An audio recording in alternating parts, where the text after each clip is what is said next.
Welcome back, MMAOddsBreaker. Today, of course, we have Ryan Jimmo. Has been on since his MFC days when he was undefeated forever. We couldn't find anybody to beat him. Just had to sit there and here goes Ryan again. Another jab, another cross. The guy fell down again. All right, it's like it was the same fight over and over again because there wasn't any talent.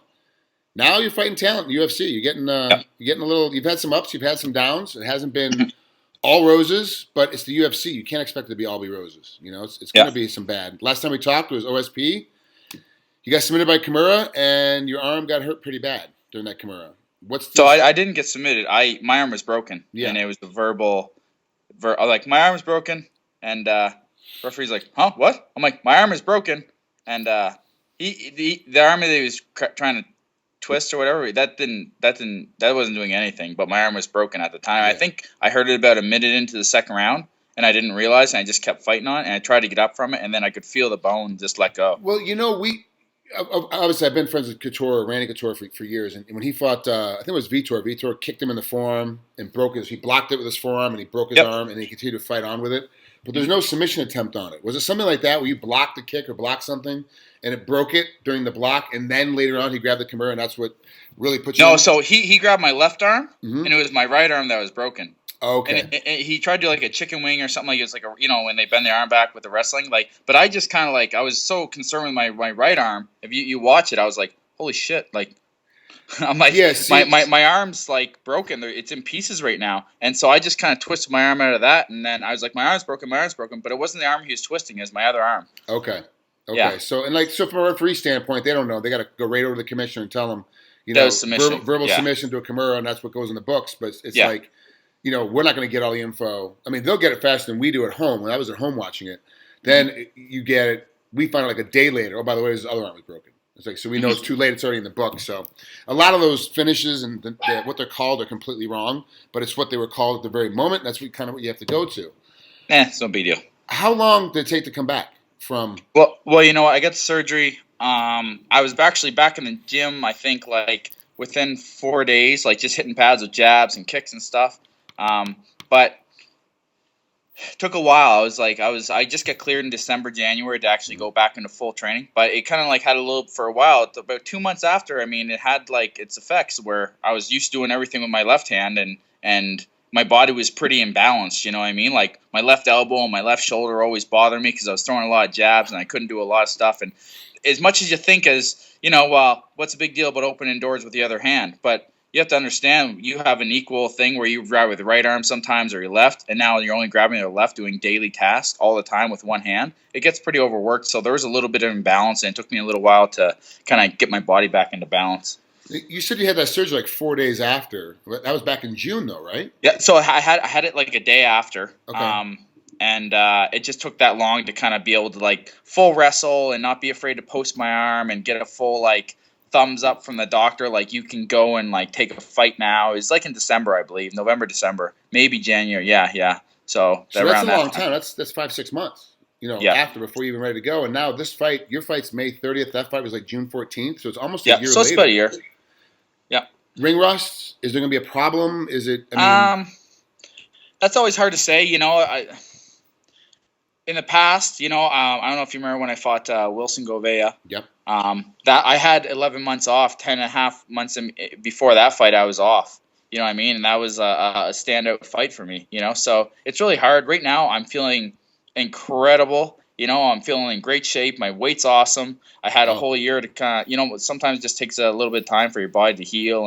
And I feel great right now. So there could be, but who knows? You're not going to know. You're a veteran, so a lot of the younger guys no, there's not. Ring rust won't be a problem. The older guys I don't know until I get in there. You don't know until the cage door closes and the ref goes, "Are you ready? Are you ready?" And you're like, "Oh, I'm about to get punched in the face. Let's see what happens." Oh shit! All of a sudden now shit's for real. So it's a different concept, and a veteran gets that. A veteran understands that there's always going to be. You can have ring rust after a month off. You can have ring rust after a year off. It doesn't matter. Ring rust can happen for no reason or for every reason. You can have a bad night. I remember when I fought, and I think you might have commentated this fight when I fought Sokaju. So I was in the back. I was in great shape. I thought had a great camp. I was in the back hitting pads. My trainers were looking at each other is he okay? Is he okay? He's like, he's not very. There's something off with him tonight, and they didn't know why. I had no idea why either. So it happens. It's the nature of athletic sports. That's why we always have the fights. Because on paper it can be one way, but then when it actually happens, the fight falls apart. Yeah. So let's talk about this next opponent. Like before we start, I actually had to ask you how to say his name. Barroso, Francimar, another Brazilian kid, 16-4. You're 19-4, so pretty close in record. Mm-hmm. How do you see this fight breaking down? Is this going to be another one of those stand-up brawls? You got a Brazilian that just wants to stand in front of you.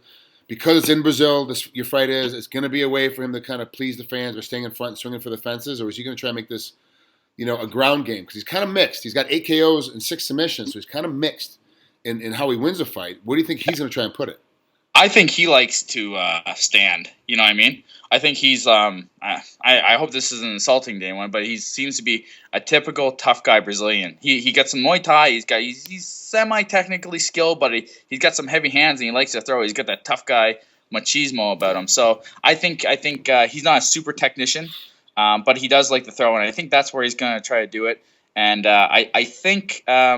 With my different kind of style, with my karate and stuff, and my unpredictable attacks, I think after a couple minutes of me standing in front of him or not standing in front of him and kind of tagging him from these different angles, he's gonna want to turn into a grappling contest. So there became, and this is my personal opinion. You can tell me fuck off if you want, but we talked about before when you're winning all those fights in UFC.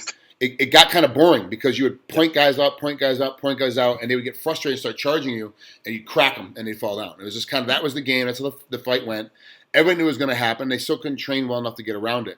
You kind of went away from that, trying to make fights more exciting because the UFC does put a lot of pressure on you, especially now with the new Reebok deal, because a part of it's going to be in T-shirt sales as well as where you get paid for being in the UFC and some other factors going on. The locker room bonuses, Dana's always come out and said, if you're a boring fighter, we're going to shut it down. That's why him and Ben Askren go back and forth all the time because he believes Ben's the super boring fighter. It's just one of those deals that your style can be conceived as boring because it's more of a head and peck. It's kind of more like, and boxing aficionados are going to blow up my more like Floyd Mayweather. Yes, it's more like Floyd Mayweather. You're not going to get hit. You're going to tap him a little bit. And because the rounds are 5 minutes, they're going to get frustrated. I personally think you need to go back to that style because it frustrates guys to death, but it's not going to win a lot of fans really quickly until you're like GSP, where you win all the damn time and no one cares how you do it. Do you feel like sometimes you're out there training, you're like, wow, I learned something new, but it's a little bit too much new, I should kind of back off a little bit? Or are you always going, no, new, more exciting, new, more exciting?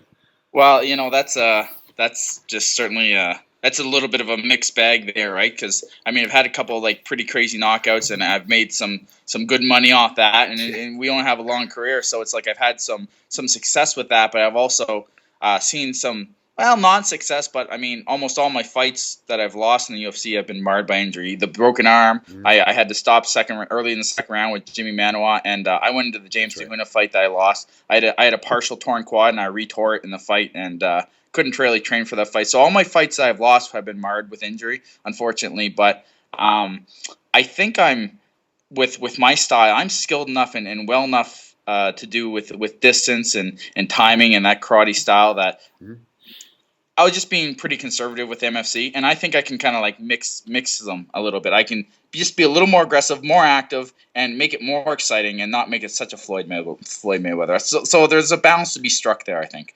Yeah, it's like I've always said. We're talking about boxing still. Winky Wright was an amazing defensive boxer, but he stayed right in front of you, stayed right in the pocket. You just couldn't hit him, but he was amazingly good at defense and would smash you with left hands right in the pocket, as opposed to Mayweather style, which is more of a hunting and running away style, which is more like you and Lyoto Machida. Yep. You kind of run away. You hunt and peck. It's karate style. Don't get. They have what it is. They have a lot. Karate has a different kind of distance. It's like 6 to 8 inches outside. When guys like I have to get in there to hit this guy, you move away because like you want to keep them in your distance and out of theirs. But listen, I love the Floyd Mayweather fight. I loved it. I like. People were like, it's boring, man. I was sitting on the edge of my seat like, this guy is phenomenal. He's a slimeball human being, but he is phenomenal at what he does. Hey, we talked about several athletes in our sport, in MMA, that I don't like as people. I don't like him as a person. I like to do outside the cage. Will never have my kids look up to him as role models. But God damn it, every time that they fight, I am there early in my seat, and I am making everybody shut the hell up at home. I am paying attention every single time. Don't like them as human beings. Can't stand them, but love the way they fight, and I can make that separation. Mayweather's one of those guys. He is the embodiment of the sweet science of boxing, of not getting hit and hitting somebody. It looks boring, but if you really watch what he's doing, and you know what's happening. Yeah. Everything is happening all at once. He's literally throwing punches while not getting touched. He's putting his head out of the way. He's moving his head side to side. He's taking steps around you. It really is almost like... And he's mixing all that up unpredictably. Like, sometimes he does this, sometimes he ties up, sometimes he just covers up, and he does it like, so he's like an expert poker player, Yes, exactly. He's dumping everything on you at one time. Mm-hmm. Which brings me to my next question. Americans are used to this. Everywhere we go outside the country, we get booed all the damn time. You're Canadian. Mm-hmm. Canadians don't really get booed. Everyone kind of likes... when I would get in trouble in Europe, I tell them I was Canadian because they leave me alone. If you tell me you're American, you got a freaking problem. It's just kind of how it is. When you're out by yourself, not with a group of guys, you're like, you're hanging out there, like, hey, what are you? I'm Canadian, man. I'm from Toronto. Leave me alone. And they kind of like, oh, right. Hey, you doing? Everybody loves Canadians. Maple syrup. Yeah, pretty much. Yep. And Mounted Police and Molson's. That's pretty much what everybody talked about. You're going down to Brazil where they boo everybody. It's not Brazilian. Everybody. Like, they boo everybody. It doesn't matter. You're not Brazilian. You're getting booed. And sometimes, if it's two Brazilians against each other, then it's half the crowd for you and half the crowd against you. What's it going to be like for you going down there? Does booing doesn't affect you because you're a veteran, but do you feel that vibe of the crowd when the whole crowd is against you? Do you feel that? You know what? And I'm sure you can kind of attest to this. When you're in there, it's like, it doesn't matter. It could be in the middle of the desert. It could be in like a crowded arena. When that door closes, it's kind of all silent. You're on. You're there, right? So I don't see it affecting me, and I know that's what it's gonna be like. It's gonna be like all these Brazilians go, die Canadian, die. But it's kind of like, oh, okay, well that's just kind of the way it is, right? I kind of think the Canadians are gonna, once they kind of see your style, they're gonna immediately go, oh, Leo Machida, and they're gonna start, and then they're gonna read it, and there's gonna be karate in there in your bio sheet in the press, not the press release, but the what's that thing called when you go into a stadium, you go into a game, and they have it tells you all the fighters, are matched up, give you the whole bio sheet. What the hell that thing? I forget what it's called, but that whole thing. I can see the guys selling it. Program, thank you. Yeah. When you walk in, they're selling it for $30. I can tell you what they're selling it for, but I can't tell you what the hell it's called. And I think they're going to read it and they go, oh, karate, and they're going to automatically think Lyoto Machida is one of their countrymen. And they're going to kind of back off. But then once you hit them a little bit, like give him one of those kind where you kind of get that little wobble. He hasn't fallen down yet, but get that little wobble. Then the whole crowd's going to be like, die, Ryan, die, Jimmo, die. He's got to go. You're like, okay, all right, thanks. Last time Bader went down there when he fought Glover, they chant, you will die, but it's in Brazilian. I don't know what it is. You will die, you will die. And one guy, we had a Brazilian jiu-jitsu guy with him down there who was Brazilian with Ryan as his corner. And this guy's like, saying this stuff in Brazilian, and he goes to give Ryan a high five. Ryan gives a big high five. He's like, hey, what did that guy just say to me? He said, you're a faggot, you're a faggot, and then you just give him a great big high five. So he's like, oh, okay. Well, that's what I always say. People swear at me in a foreign language. I'm like, I don't understand you, so it's good. I'm all right, whatever. Yeah. Hey, nice to meet you. I don't know. Yeah, it's gonna be interesting. This is gonna be a good trip. It's a stacked card down there. I'm really impressed with usually these foreign cards. Sometimes I kind of not want to pay attention to, but of course, Carlos Condit and Thiago Alba is the main event on that one, and then. Francisco Trinaldo and Norman Park are the swing bout with Lentz and Charles Oliveira, the co-main. According to the sheet right now, you're the 8th fight in. Okay, you're right after KJ Noons, who everyone was waiting to see come back again. Mm-hmm. It's always one of those. Everyone at home is going to be watching. Does it kind of, when you look at a card like this, you're like, wow, it's not the premier guys. Okay, it's not the champs on this one. This is kind of a fight we're trying to get put together that's going to make. It's a fight night card. It's going to make people want to build up and get behind these guys. Does that give you a little bit more motivation, or do you feel a little bit more motivation to try to get the fans to pay attention to you, to try to make the fans want to cheer for you more? Even maybe not necessarily the ones in the arena, but the ones at home watching it. We're like, oh, we like that Jimmo guy. We like how he fought. We like his excitement, because it really is now. It really is about entertainment and how much can you entertain. It becomes that. No matter what happens, and fight nights to kind of build guys up. Do you get that extra pressure at all? Or do you feel extra pressure, like I got to kind of perform? Well, you know what? I'm kind of starting to become known as a bit of a knockout guy now. Mm-hmm. So I used to be the most boring guy before, and now it's like, well, he's kind of one of the more exciting guys now. Yeah. So you know what I'm gonna do? I'm gonna go in there. I think I have a better skill set than him. I think he throws some heavy bombs. I think I'm more skilled with him on the feet. Mm-hmm. I think he tried to wall wrestle me and get me on the ground. I think my athleticism, and I get a pretty good, okay ground game of my own that I can combat him with. I'm just going to do my thing, okay. And I think it's going to be an entertaining fight because of that. I think people are going to see my skill set because of how my superior skill set. to him, as opposed to me having to go in there and have this burner of a brawl and try to stand in the pocket and throw with him. I'm gonna outthink him and outskill him and out-strategize him, as opposed to do it by a word of attrition. Last question before you get out of here, and it's actually just a one-word answer. And all I want is a one-word answer. You're probably going to want to give me a paragraph, but just give me one-word answer. Okay. Conor McGregor, yes or no? No. See? That's the same thing I said. Love that kid. He's got such guts, such tenacity to go out there and push it. But when it comes down to it and ready to make the whole game come together, McGregor I don't think he's got the skill set yet to get to the top of the chain. But he is the UFC's biggest star right now. Yeah, and I think UFC specifically fed him fighters that are tailor-made for him in order to ensure that he's going to be successful. You know what I mean? Yeah. It's artificially inflated. And I feel the same way about Ronda Rousey, since there's like 10 people in her division. You know what I mean? She's a huge star. She is truly a huge star. Same with Conor McGregor. But those are things that are kind of smoke and mirror. You know, it's like kind of artificially inflated. How can your biggest star be in a division where in the whole world there's only 25 ranked fighters? You know, and with Conor McGregor, it's like the guy has fought like one top 10 guy and not one guy who has any kind of wrestling. When he fought Seaver took him down 2 or 3 times. He's not even a wrestler. Yeah. You know, it's kind of like they're matching him up with specifically to make sure that he's going to be successful. You know, so it's a little bit of an artificial inflation, but it's a business and a smoke and mirror one at that. But I will say one thing different about Ronda Rousey, that she's beat all the top people at her weight class. She's number one. She's beat everybody 2, 3, 4, 5, 6. She beat them all up. And in my opinion, she is at least 2.5 years ahead of everybody else in her division. I agree with you 100%. Where Conor's not ahead of everybody else. He just hasn't hit anybody else yet.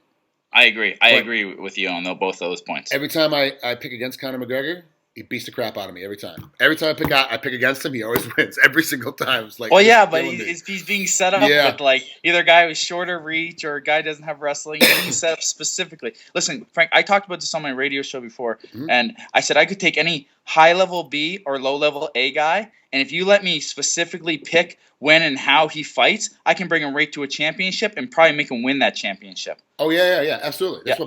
There's 125 years of boxing that's done that. That's what they've done. Like, all of a sudden, a guy gets to 5-0, like, hold on, buddy. Okay, now, you have a problem with guys that throw uppercuts, so you only fight a guy that throws hooks. Here we go. And that's how they get the game going. All of a sudden, now you're 35-0. It's like, oh, no, we got to, you're a multimillionaire at this point. That's how boxing goes.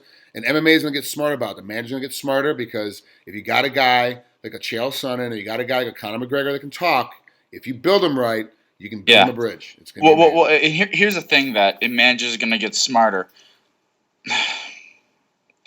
It seems like the UFC is starting to elicit more and more control over fighters, so they don't have much of a choice. The manager's power is being taken out of that equation. They want to get rid of managers so they can deal directly with fighters, but then they control everything. They control what kind of media they get. They control how much money they're getting with the Reebok deal. Yeah. They control everything. There's no other place for them to go. So realistically, UFC is managing every fighter.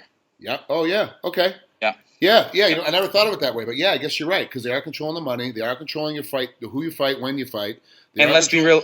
Yeah, and let's be realistic. When as a fighter, as a former fighter yourself, the manager works for you. You hire them, and you pay them out of your purse, right? But that's not the way it works. Managers don't always do what's best for the fighter. They're not really treating the fighter as the boss. They're treating the UFC and the promotion as the boss because they're the ones who they're gonna give them their money basically because they pay the fighter. So the UFC is really the manager's boss, and they're just the fighters sometimes just a side point. It's going to be interesting to see how the world changes because now with Joanne at the strawweight division, and she's another star in the making down there at European star. She'll be huge at strawweight down at 115 for the women. With her as a champ, it's going to be a while before somebody can catch up to her. I really don't see it. Well, that's the thing with the women's thing. The women's division is so new, and it's so there's a couple soccer moms or CrossFit moms. That's half the division in the UFC. If you just want to be a girl fighter, have 2 or 3 fights, and then all of a sudden you're a star. Yeah. Like Paige Van Zandt. I mean, I'm not saying she's not talented, but when you have, your top 10 fighters in the world in any women's division, and the top 10 fighters in the world don't usually have more than 10 fights. That says that there's it's a low level of competition. That's why, like, when I look at Ronda Rousey, she's named the most dominant champion in the world. Yeah, SI just gave her the cover. Yeah. What kind of crap is that? Are you kidding me? There's 25 people in her division in the whole world, and only 10 of them have more than 5 fights, and only 5 of them have more than 10 fights. It's like, how can you possibly say that's the most dominant champion in the world when someone like a dominant champion like Usain Bolt, that's a guy who's completely dominant in his field, but there are thousands upon thousands upon thousands of people running the 100-meter sprint trying to be the best in the world at it. There's not 50 people in the world trying to be the best in the world. If you and I were both in a jiu-jitsu tournament and you were in a division and there was 30 people in it and I was in a division I won 2 with only one other person in it, I'm like, hey, I'm a jiu-jitsu champion. You said, so am I. Like, we're on the same level. It's like, no, we're not. Like, you just won with 30 people in your division. I won with 2. It's clearly it's a big fish, small pond syndrome. Yeah, it really is, and it's. I don't like it. I like it because it's going to help MMA get bigger. Whatever, anytime any MMA champion gets picked for anything on a national circuit or international circuit, it's awesome great for us. Sport. But I'm also like, you're kind of stepping over Jose Aldo. Okay, you're kind of stepping over Floyd Mayweather at this point. You're kind of, whether like him or not, doesn't make a difference. Are you picking the most dominant champion? Or are you picking the hottest dominant champion that looks good in a bikini? Like, how are you doing your picking? What's the deal going to be here? And I think it was picked by like Business Insider that originally did it, but it's a bunch of business guys who don't know anything that's going on within the industry. They don't know that there's only 8 people in their division. Yeah. I mean, it's I don't know. It's all right. But that's bitching and soapboxing for later. We could spend 2 hours on this thinking stuff. So. We could. Thanks for coming on, Ryan. I really appreciate it, buddy. I know it's a long day for you. And thanks for coming on and spending a couple minutes with us here at MMAOddsBreaker. Good luck. Have fun down in Brazil. It's a great country. You should have fun. Even though you can get booed during the fight, before and after, though, you should have a good time. Yeah, I plan on it. I'll do the robot, and they'll really boo me. Maybe not down there. The robot party just got there about a week ago, so it's kind of brand new. Take care, Ryan. I'll talk to you later. Cool, Frank. Later.